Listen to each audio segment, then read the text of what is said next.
Hello everyone. क्या आपका result consistent है? आपने जनवरी में एग्जाम दिया, आपने दिसंबर में एग्जाम दिया, आपने मई में एग्जाम दिया, या जब भी आपने एक एग्जाम दिया है तो क्या आपको प्रॉपर रिजल्ट मिले हैं?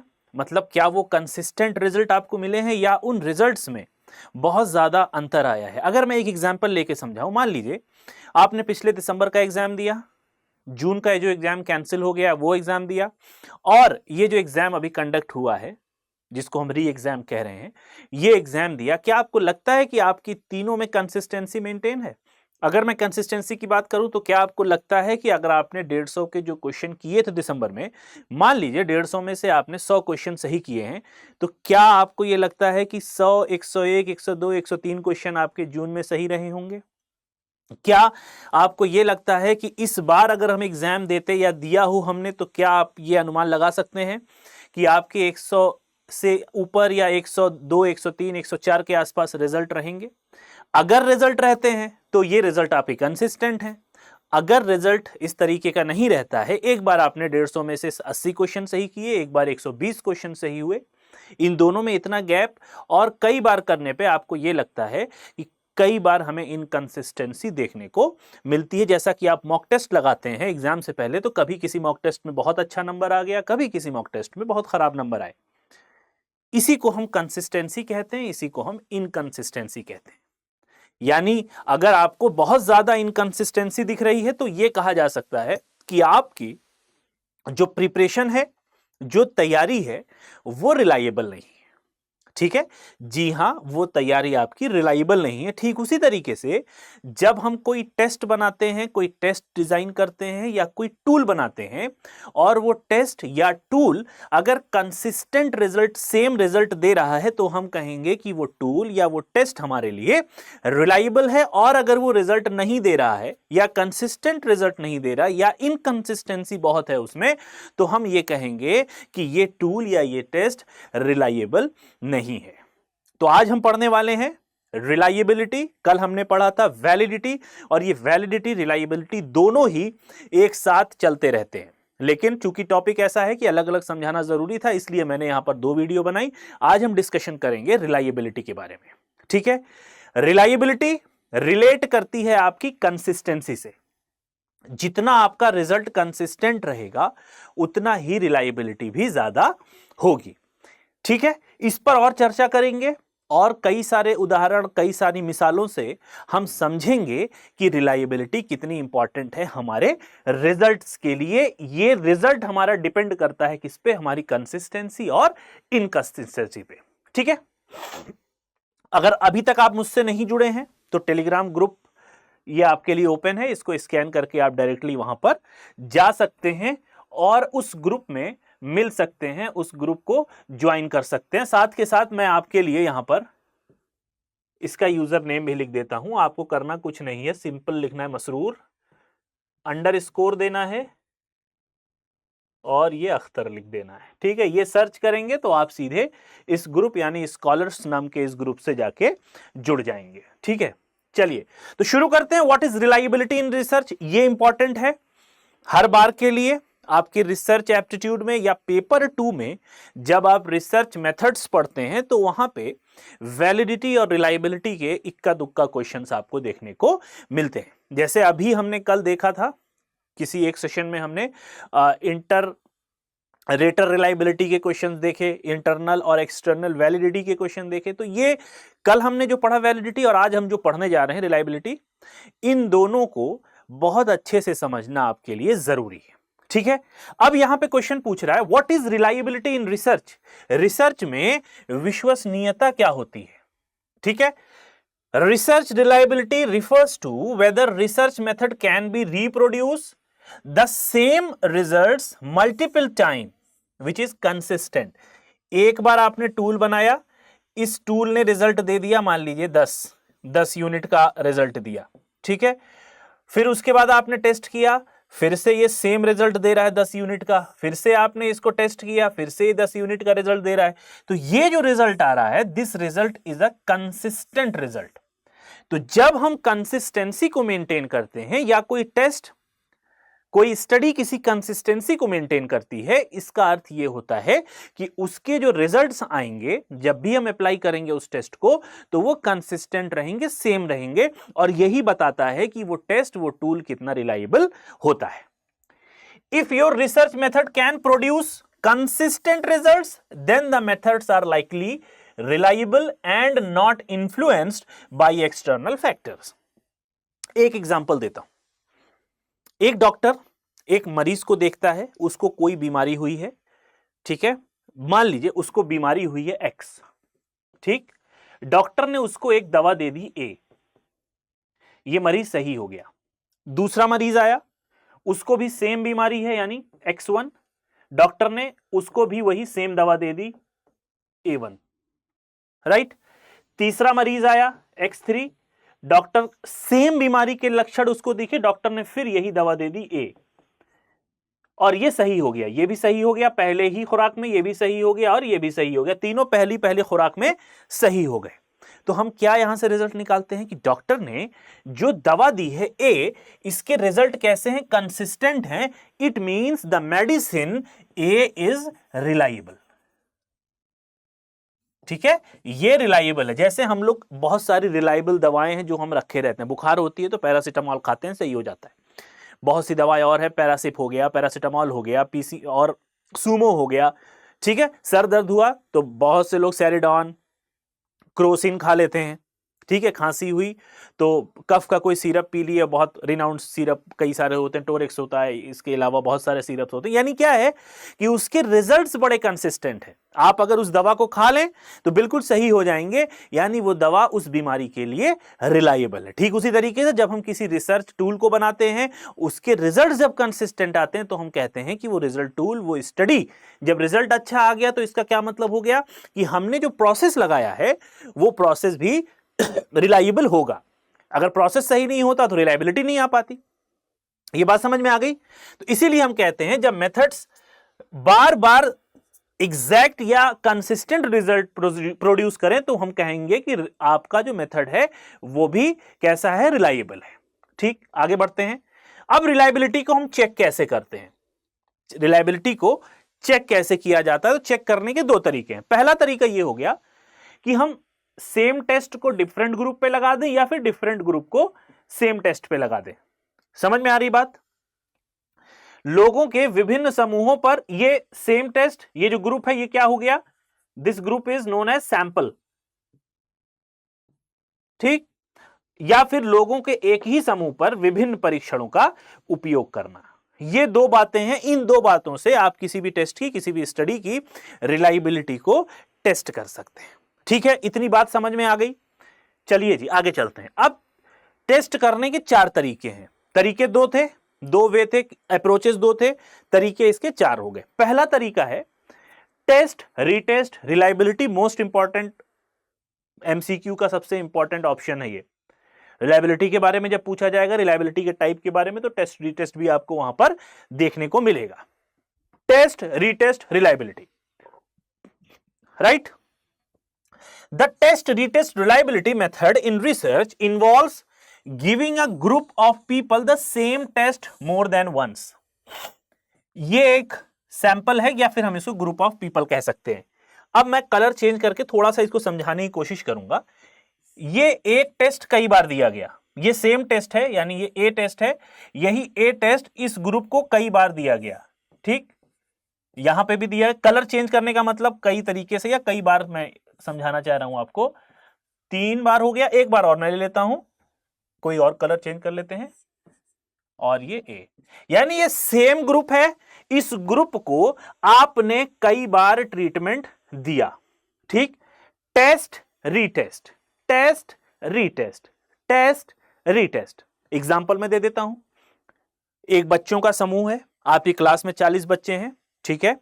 आपने पहले यूनिट टेस्ट लिया, जैसे मैं नवोदय विद्यालय का पढ़ा हुआ हूं, तो हमारे यहां 10 पूरे एक सेशन में 9 या 10 यूनिट टेस्ट होते थे हर महीने में। तो पहले यूनिट टेस्ट में मान लीजिए किसी बच्चे का परफॉर्मेंस खराब रहा, ठीक। दूसरे में टेस्ट किए, फिर सुधर गया, फिर तीसरे यूनिट टेस्ट में फिर सुधर गया, सही हो गया। यानी मान लीजिए ए रिजल्ट आया, तीसरे में भी ए, चौथे में भी ए, पांचवें में भी ए। ये क्या है? This is known as test retest process. एक बार टेस्ट किए, फिर रीटेस्ट कर रहे हैं, रीटेस्ट कर रहे हैं। हम ये क्यों कर रहे हैं?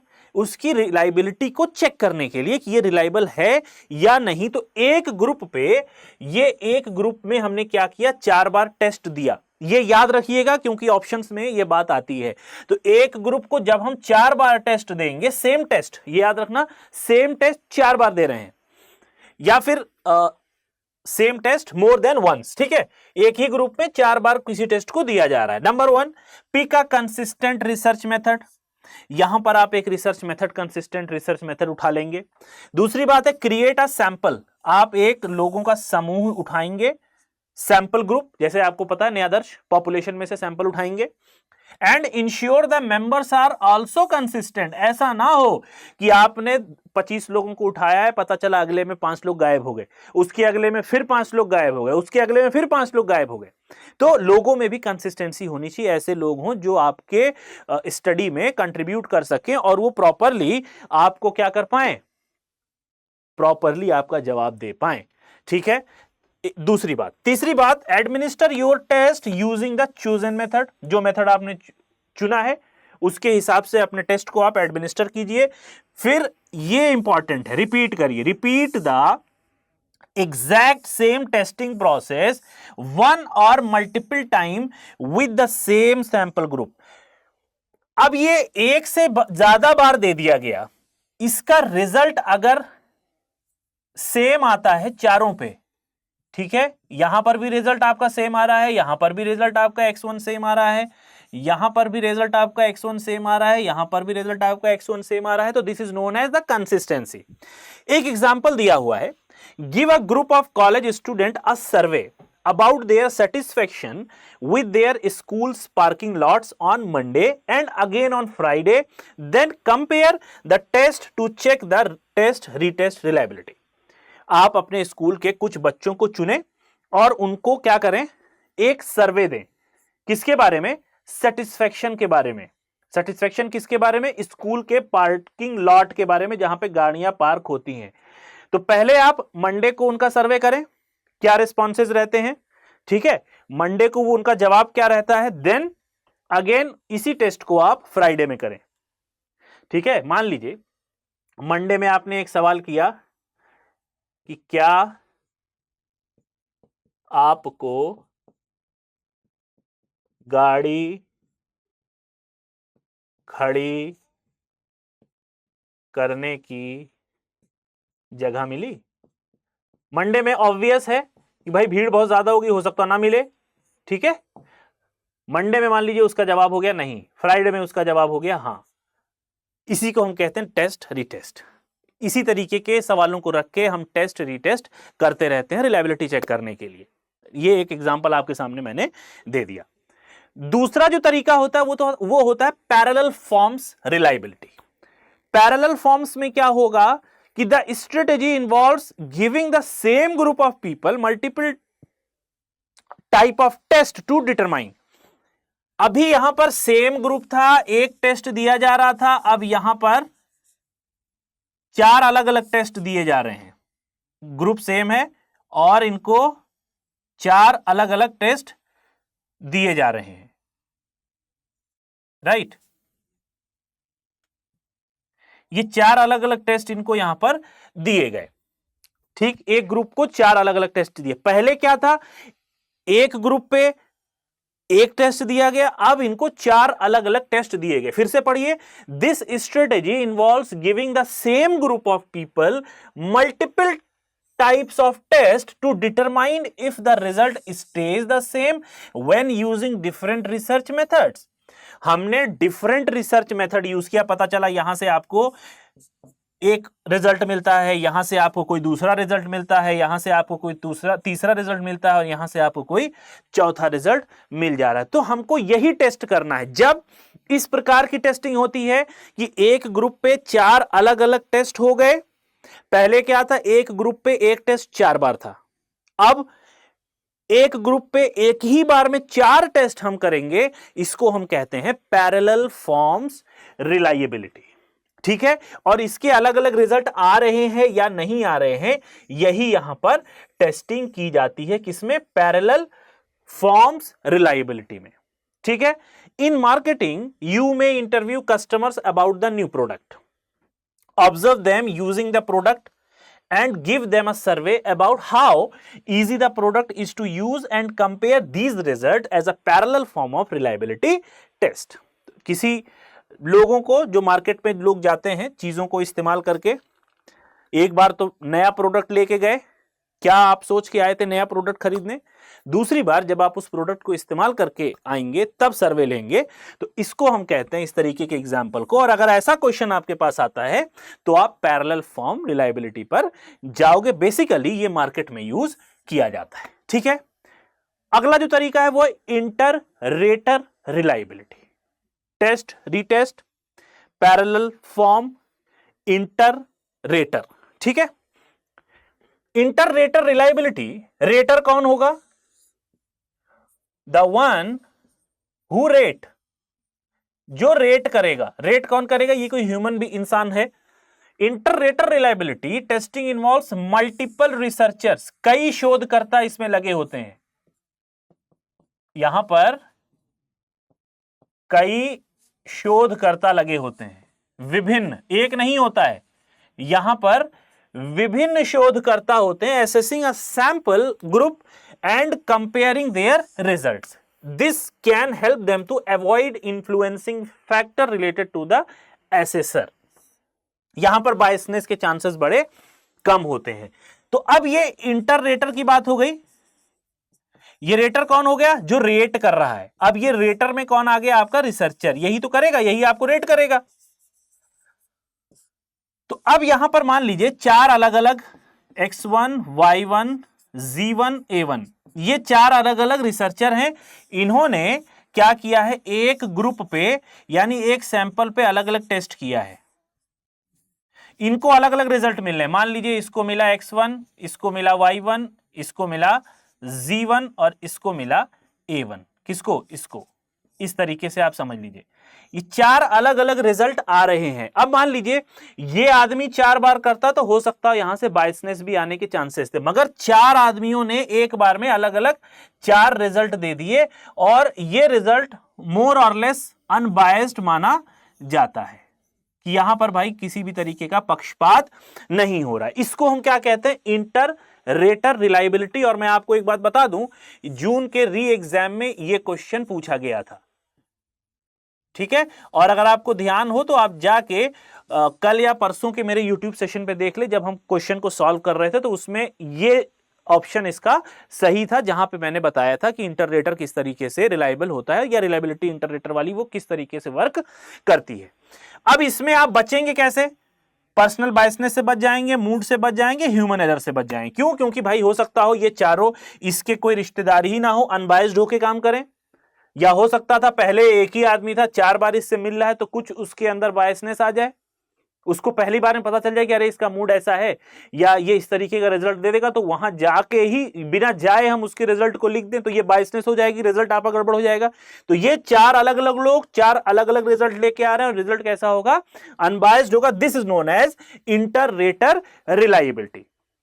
Multiple behaviour specialist may observe a group of children playing to determine their social and emotional development and then compare note to check a inter-rater reliability। क्या हो गया? यहां पर कुछ बच्चे हैं, ठीक है, ये बच्चे कुछ कर रहे हैं, इनको मान लीजिए कोई टास्क दिया गया है। अब ये 4 लोग अपनी रिपोर्ट तैयार कर रहे हैं। ये वैसे समझ लीजिए कि भाई एक मुजरिम है, 4 वकील बैठे हुए हैं। जैसे अगर आपने देखा हो कभी बहुत सारी कोर्ट में ऐसे होता है कि एक मुजरिम है, 4 वकील या 4 एक्सपर्ट बैठे होते हैं। या आप ये भी कह सकते हो कि कभी यूपीएससी का इंटरव्यू देख लें या कोई इंटरव्यू देख लें, एक कैंडिडेट है और 4-5 लोग इंटरव्यूअर हैं। वो चारों पांचों इंटरव्यूअर इसके बारे में अपने अलग अलग विचार रखते होंगे जो कैंडिडेट गया हुआ इंटरव्यू देने। तो पहले वाला अपनी बात बताएगा, दूसरा अपनी बात, तीसरा, चौथा, पांचवा ये अपनी अपनी बात बताएंगे और उसके बाद एक कंक्लूजन पर पहुंचा जाएगा। This form of reliability is known as inter rater reliability. ठीक है, यहां बायसनेस के चांसेस क्या हैं बेटा, बिल्कुल कम है। इसीलिए मैंने इसको कहा कि ये अनबायस्ड फॉर्म होता है किसका, रिलायबिलिटी का। ठीक है, हालांकि रिलायबिलिटी नहीं, बायसनेस होनी ही नहीं चाहिए। अगर बायसनेस की बात करूं तो यहां पे बायसनेस बोलना गड़बड़ है, लेकिन चूंकि इसको समझाने के लिए बोलना जरूरी था इसलिए मैंने यहां पर बोला। तो ये बात समझ में आ गई। एक इंटरव्यूअर है, एक इंटरव्यू है जो इंटरव्यू देने आए कैंडिडेट, 5 स्पेशलिस्ट लोग उसकी फील्ड के बैठे हुए हैं और वो उसका इंटरव्यू कर रहे हैं। पांचों के अपने अपने संज्ञान बन गए हैं। उस बच्चे के बारे में, उस कैंडिडेट के बारे में उनका अपना एक कॉन्सेप्ट है। इंटरव्यू खत्म हुआ, फिर चारों 5 लोग अपनी अपनी बात बताते हैं, फिर वहां से एक नतीजा निकल के सामने आता है, एक परिणाम निकलता है। इसी को हम कहते हैं इंटर-रेटर रिलायबिलिटी। ठीक है, यह बात समझ में आ गई। इसके भी 2 प्रकार होते हैं। इंटरनल कंसिस्टेंसी रिलायबिलिटी के 2 प्रकार होते हैं। Sorry, checking for internal consistency in research involves making sure your internal research methods और पार्ट्स ऑफ रिसर्च, यानी जो इंटरनली है, गाड़ी अगर बहुत जबरदस्त चल रही हो, आप सर्विस करा के आए गाड़ी को, कभी अगर आप गाड़ी चलाते हो तो गाड़ी सर्विस अगर आपने कराई हो, सर्विस कराने पर बिल्कुल मक्खन की तरह चलती है। यानी क्या हो गया कि जो इंटरनल कंसिस्टेंसी है वो मेंटेन हो गई, वो सही हो गई, इससे गाड़ी सही चल रही है। तो जब आपके रिजल्ट्स अच्छे आ रहे हैं तो आप ये अनुमान लगा सकते हैं कि भाई प्रोसेस आपका अच्छा हुआ। जैसे अगर आपने महेंद्र सिंह धोनी का नाम सुना हो तो कई बार उनकी स्पीच में, हालांकि उनको थाला फॉर रीजन कहते हैं, उनकी कई स्पीच में यह कहा गया कि हार और जीत की बात पूछी गई जब हारे वो।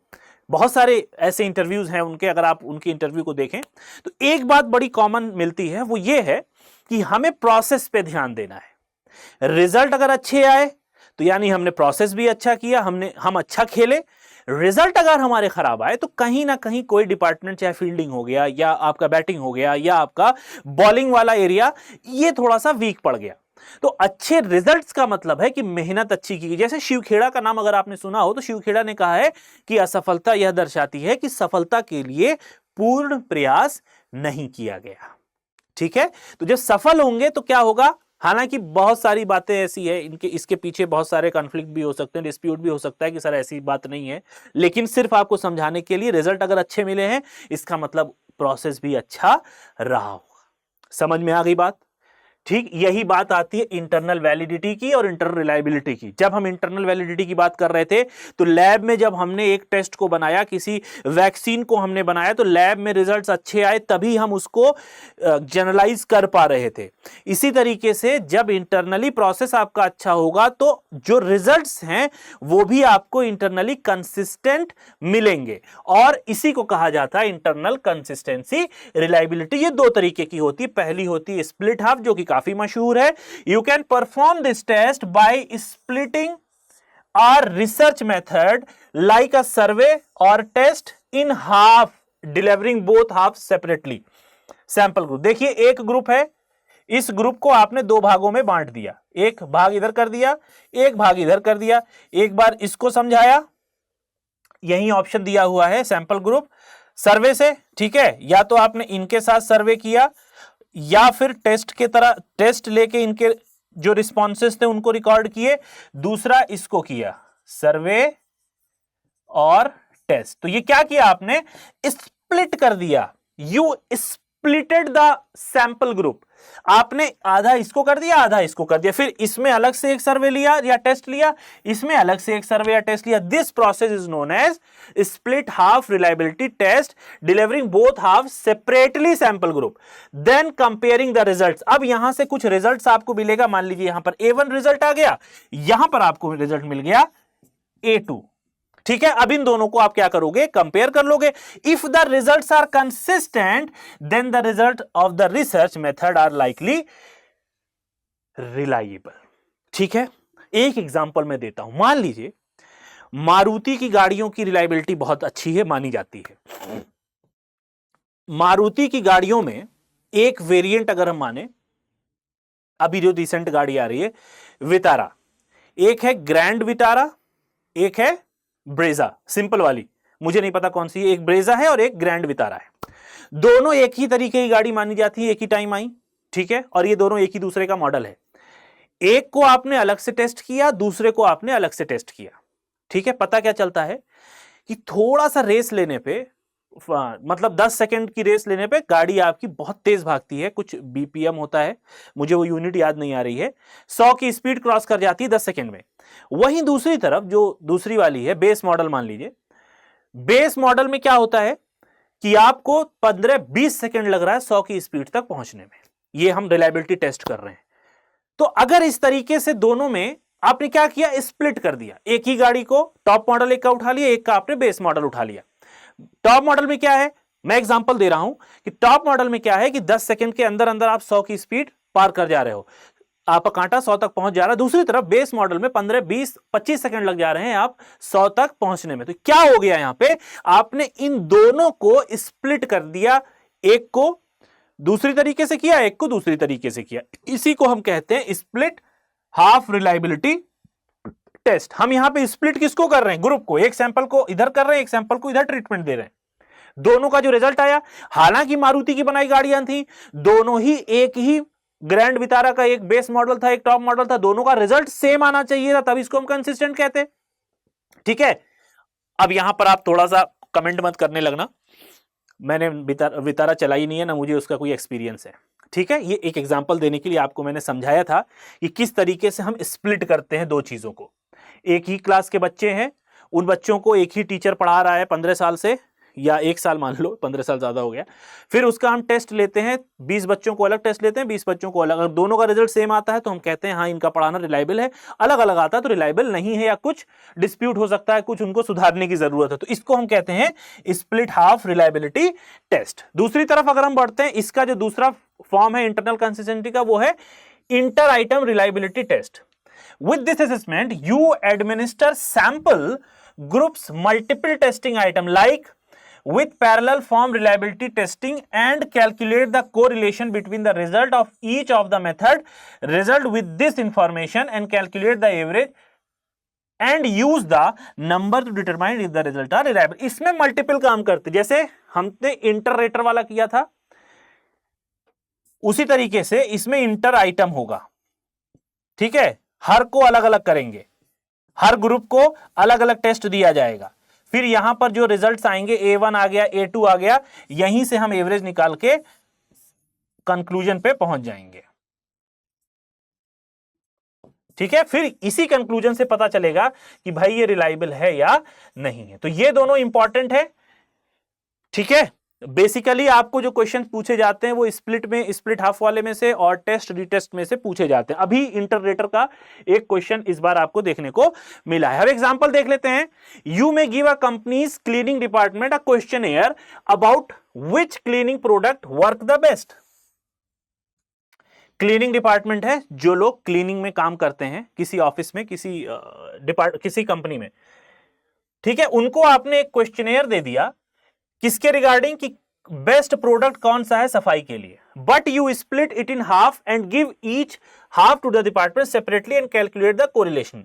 लेकिन यहां पर मान लीजिए 100 काम करने वाले लोग हैं तो 50 आपने इधर कर लिए, ठीक है, 50 आपने इधर कर लिए, इनको स्प्लिट हाफ में बांट दिया और calculate the correlation of two test for split half reliability. इनके बीच का आपने क्या किया, कैलकुलेशन निकाल लिया। ऑन द अदर हैंड अब क्या करेंगे, अब you interview the members of the cleaning department, then bring them into small focus group and observe them at work to determine which cleaning product get the most use and which people like best. You calculate the correlation between these answer and average the result to find the average inter item reliability। ठीक है, तो ये है आपकी reliability का पूरा concept. और आपको पता है कल हमने इस पर डिस्कशन भी किया था कि वैलिडिटी, रिलायबिलिटी, ऑब्जेक्टिविटी, ये 3 मैंडेटरी कैरेक्टरिस्टिक है, मैंडेटरी स्पेसिफिकेशन है किसकी, रिसर्च की। यहीं से पता चलता है कि आपके रिसर्च के जो रिजल्ट्स हैं वो कंसिस्टेंट हैं या इनकंसिस्टेंट है। अगर इनकंसिस्टेंट है तो आपकी जो मेथड है, जो प्रोसेस है, वो सही नहीं है। अगर रिलायबल है तो कोई जरूरी नहीं है कि वैलिड हो, लेकिन अगर वैलिड है तो रिलायबिलिटी की गारंटी यहां पर मिलती है। तो ये था आज के सेशन में। कल हमने पढ़ा था वैलिडिटी, आज हमने रिलायबिलिटी खत्म कर दिया है। आप इसको अच्छे से दोबारा देख लें अगर आपको समझ में नहीं आया, और फिर भी कोई प्रश्न रहता है तो जरूर कमेंट बॉक्स खुला हुआ है, जरूर इसको सब्सक्राइब कर लें। सब्सक्राइब तो करेंगे करें, कमेंट कर दें, ठीक है। And do subscribe for this informative video. बहुत इंपॉर्टेंट है आपका सब्सक्रिप्शन हमारे लिए। आप सब्सक्राइब करते हैं तो हिम्मत हमको मिलती है। इस सेशन को आगे शेयर कर दें और लाइक भी करते हुए चलें। आज के लिए बस इतना ही, मिलते हैं नेक्स्ट क्लास में। Till then have a nice day and best of luck for your preparations.